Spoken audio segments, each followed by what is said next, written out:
Hoje vamos falar de programação linear, que foi um dos ramos da matemática que se desenvolveu no século passado, cujas primeiras utilizações aconteceram para fins militares, nomeadamente em programas para rentabilizar os recursos bélicos. Mas outras empresas não militares também utilizaram este processo para rentabilizar os seus meios, nomeadamente na otimização dos horários de trabalho, como foi o caso da McDonald's, ou da Texaco, para obter condições ideais de tratamento do produto bruto, de modo a obter o acréscimo de lucros, entre muitas outras que ainda hoje utilizam este processo. Então vamos ver em que é que consiste esta programação linear através de uma situação e através do conhecimento do seu método.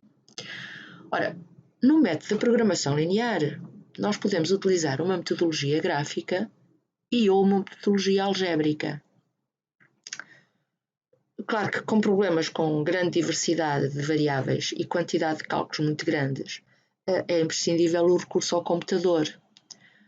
O processo utilizado para resolver este tipo de problemas, depois de ser formulado matematicamente, faz-se através de um algoritmo que é chamado simplex. Ora, vamos então ver com um exemplo em que é que consiste este algoritmo do simplex que é utilizado na programação linear. Vamos supor que temos um problema muito simples. Um grupo de alunos conseguiram angariar ofertas de 20 pares de sapatos de desporto e 60 camisolas e com elas, para as poderem rentabilizar, decidiram fazer dois tipos de lotes para venda. Um lote tipo A inclui um par de sapatos e uma camisola. No lote tipo B, temos um par de sapatos e 5 camisolas. Ora, cada lote A vai ser vendido por 40 euros e cada lote B vai ser vendido por 60 euros. O objetivo é organizar qual é o número ótimo de lotes, de maneira a que possamos rentabilizar o mais possível o rendimento, sem que possa haver ruptura de estoques ou tenha material suficiente para resolver esta questão. Ora, então, o número que nós podemos considerar, e para percebermos um pouquinho melhor, vamos ver já através de um exemplo.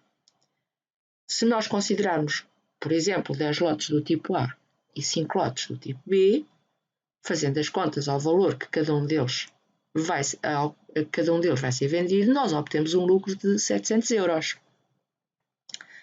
Então, qual é a solução ótima? Vamos resolver o processo então matematicamente. Vamos começar com a formulação do problema e para isso nós vamos designar por x o número de lotes do tipo A e por y o número de lotes do tipo B. Completemos então a seguinte tabela com os dados que nós temos. Tenho os lotes do tipo A, os lotes do tipo B. Vamos supor que eu vou formar x lotes de tipo A. Ora, com estes x lotes, uma vez que cada lote do tipo A tem um par de sapatos e uma camisola, eu vou gastar x par de sapatos e x camisolas e vou obter um lucro de 40 vezes x. Nos lotes tipo B, eu vou ter y lotes, vou gastar y pares de sapatos e 5y pares, números de camisolas 5y, porque no lote tipo B, cada lote tem 5 camisolas. Ora, o nosso lucro neste caso vai ser de 60y euros. Mas nós temos restrições. E então, o que é que nós sabemos? Sabemos que o x mais o y tem que ser menor ou igual que 20, para termos pares de sapatos suficientes para formar os lotes. E o x mais 5y tem que ser menor ou igual que 60. O nosso lucro vai ser dado na totalidade por 40 vezes x mais 60 vezes y. Ora, com estes dados, nós podemos agora passar a uma representação gráfica do problema e destas condições. Vamos usar para isso um programa que é o programa GeoGebra. Então vamos lá considerar um referencial cartesiano, onde eu já tenho desenhado aqui a minha primeira condição, que é a que está relacionada com o número de pares de sapatos que eu tenho disponível e o número de pares de sapatos que eu vou utilizar em cada lote. Portanto, tenho aqui assombreado a região do plano definida pela condição x mais y menor ou igual a 20. Para a outra condição, também posso considerar um caso idêntico. Portanto, para o número de camisolas, eu tenho a condição x mais 5y menor ou igual a 60, que graficamente vai ser representado por esta região do plano que está aqui sombreado. Ora, obviamente que eu já tenho aqui uma interseção destas duas condições, mas eu tenho que intersetar e ter em conta que quer o x, quer o y vão ter que ter valores obrigatoriamente superiores ou iguais a zero. Portanto, esta zona aqui destes quadrantes no referencial não vão ser utilizados para a resolução do meu problema. E daí que, com estas condicionantes, eu já tenho aqui alguns pontos que são considerados pontos importantes para o problema e vou delimitar aqui então a interseção de todas estas condições e vou encontrar aquilo que na programação linear se chama a região de validez. Vou tirar agora aqui estas condições para não complicar aqui a nossa figura e vamos então avançando. Preciso agora de introduzir aqui a informação relativa ao lucro. Então eu vou começar por considerar uma reta de equação 40x mais 60y igual a zero. Portanto, eu vou supor que tenho o lucro igual a zero, vou considerar as variáveis x e y iguais a zero e, nestas condições, eu tenho aqui esta reta, que vai ser a reta que me vai relacionar o lucro obtido com os lotes tipo A e os lotes tipo B, portanto, o meu lucro total. Obviamente que se eu considerar agora retas paralelas a esta e que vão atravessando aqui a região de validez, vamos supor, por exemplo, que eu tenho aqui um ponto qualquer na região de validez e vou agora considerar a reta que passa por este ponto e é paralela a esta em que eu tinha lucro zero.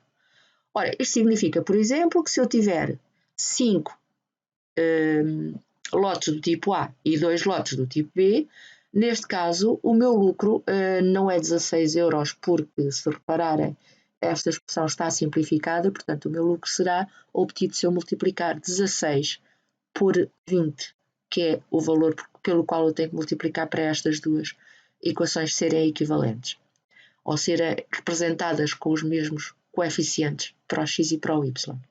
Portanto, 16 vezes 20 seria o lucro com este número de lotes. Mas eu aqui ainda me sobrava bastante material, portanto eu posso construir mais lotes de um tipo e mais lotes de outro. Por exemplo, outro exemplo, se eu tiver 10 lotes do tipo A e 5 lotes do tipo B, que foi o exemplo que começámos por resolver, eu tenho aqui uma reta novamente, paralela à reta que me dava o lucro zero, e que me vai dar um lucro de 700, uma vez que 350 vezes 20 vai ser 700. Ora, então qual é o meu lucro ótimo? Ele vai ser obtido quando eu percorrer toda esta região e encontrar o último ponto de interseção com a região de validez e em que eu ainda tenho possibilidade de construir os lotes. Ora, se eu fizer isto aqui por estas regiões, posso observar que o meu lucro está a aumentar. Aqui nesta zona o meu lucro já diminui. Ora, então qual é a minha solução ótima? É aquela em que a reta, pela última vez, atravessa a região de validez. Ou seja, a minha solução ótima vai ser encontrada quando eu faço o x igual a 10 e o y igual a 10, ou seja, 10 lotes do tipo A, 10 lotes do tipo B. Esgotei o meu material e obtenho o meu lucro máximo. Vamos então recapitular e ver cada um dos passos que nós temos que dar para resolver então este tipo de problema. Recapitulando, a resolução de cada problema deste género, utilizando o método simplex de programação linear, consiste em primeiro lugar, identificar as incógnitas, neste caso, x e y. Depois, exprimir as várias restrições por equações ou inequações em função do x e do y. A seguir, nós temos que efetuar a conjunção das condições que eu encontrei. Portanto, para encontrar a minha região de validez, que é onde se encontram os pontos admissíveis à resolução do problema. Através da identificação da função objetivo, no nosso caso era a questão do lucro, nós podemos então, graficamente, encontrar a solução ótima. Espero que tenham gostado.